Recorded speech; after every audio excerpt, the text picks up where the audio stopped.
जय जगन्नाथ। आईमार कहानी पेढ़ी को आपण मानक स्वागत। आईमार कहानी विषय कौन वर्णना करी जेते वर्णना करिले भी कम हेबो।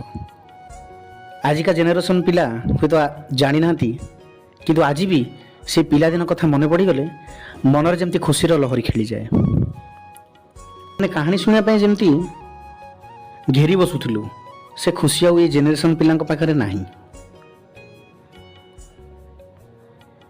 आसतु फेरी जावा आमर से पुराना दिन को निजर पुराना स्मृति को ताजा करवा एवं आई माँ आउ गोटे कहानी शुणा।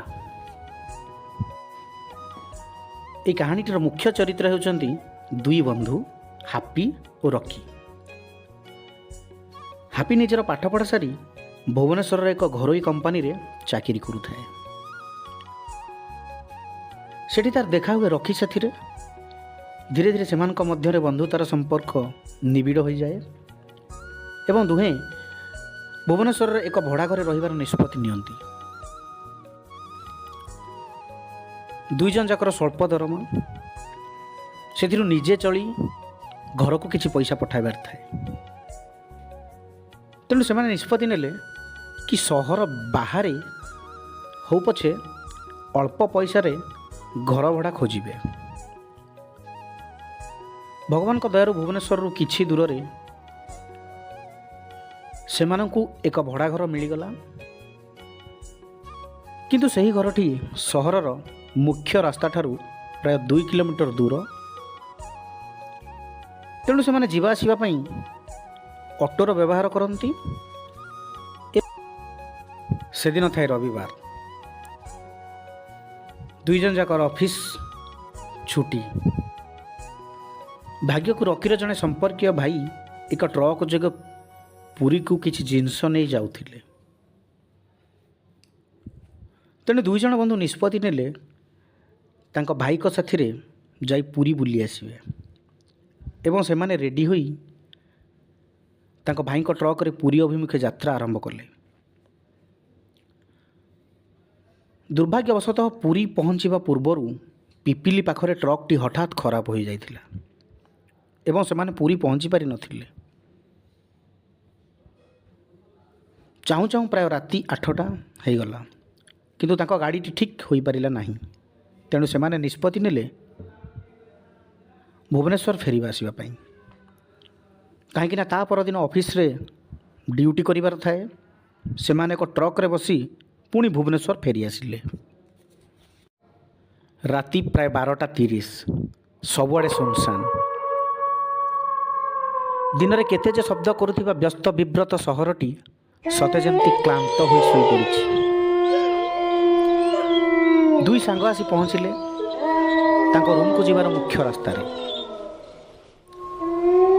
से माने दुई जन ट्रक रु ओल्हेई ऑटो खोजिबा पई स्थिर करथिले। ट्रक रु ओल्हेई चारि पाख को चाहिए किंतु कुकुर मानकर विकल कांद छड़ा से किछि भी मिली नथिला। तेणु से माने निष्पत्ति नेले पद्मचरण एक्सप्रेस माने चालिकी निज रूम को जिबे एवं दुहें आउ डेरी न करी रूम जोगे यात्रा आरंभ करथिले। सुनसान राति, चारिआडे निस्तब्ध अंधार। तेणु निजर पाद शब्द खाली ठक ठक एहीपरि शुणा जाउथाए। मुख्य रास्ता टू प्राय 1 किलोमीटर लाइटर व्यवस्था रही थाए किंतु सेठू तांकर रूम पर्यंत संपूर्ण अंधार थाए। दुई सांग लाइट लागिथिबा 1 किलोमीटर रास्ता अतिक्रम कला परे देखिले चतुर्दिग अंधार एवं कुकुर मानकर विकटाल कांद शुणा जाउथाए। सेथिपाई हापी इयरफोन लगाई गीत शुणा आरंभ कला एवं गीत शुणी शुणी आग को बढ़ुए। किछि बाट गला परे हठात ଏକ ବିକଟାଳ ସ୍ୱର ଶୁଭିଲା। ସତେ ଯେମିତି କେହି ଜଣେ ଡାକୁଥାଏ, ଏ କୁଆଡ଼େ ଯାଉଛ, ଆରେ ଏଠିକି ଆସ, ଏବଂ ହସୁଥାଏ। ତାର ଏହି ବିକଟାଳ ସ୍ୱର ଏବଂ ହସ ରକି କାନରେ ବାଜୁଥାଏ।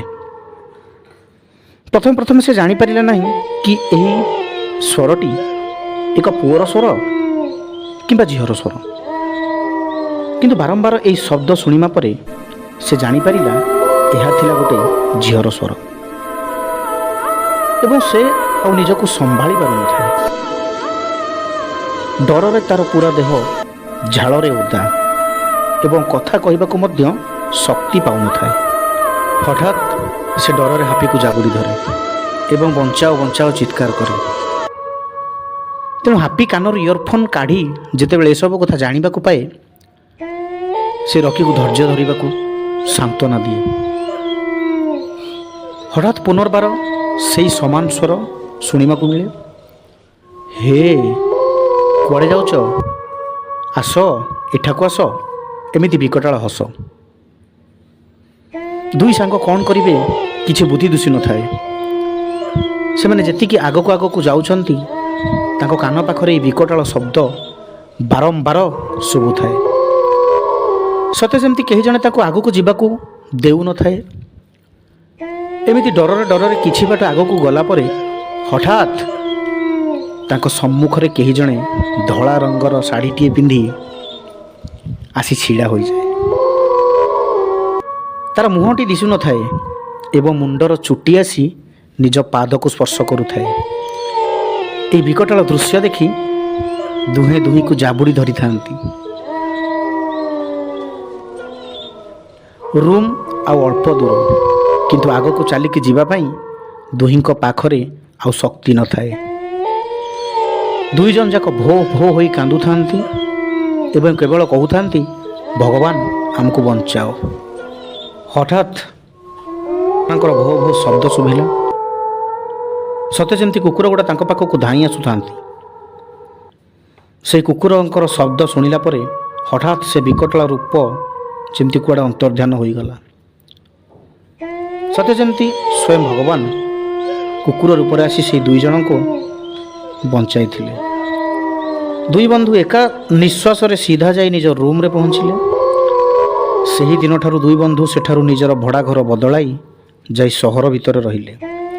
କିନ୍ତୁ ସାରା ଜୀବନ ସେହି ରାତ୍ରିରେ ଘଟିଥିବା ଲୋମଟାଙ୍କୁରା ଘଟଣା ତାଙ୍କ ମନରେ ଛାପି ହୋଇ ରହିଗଲା।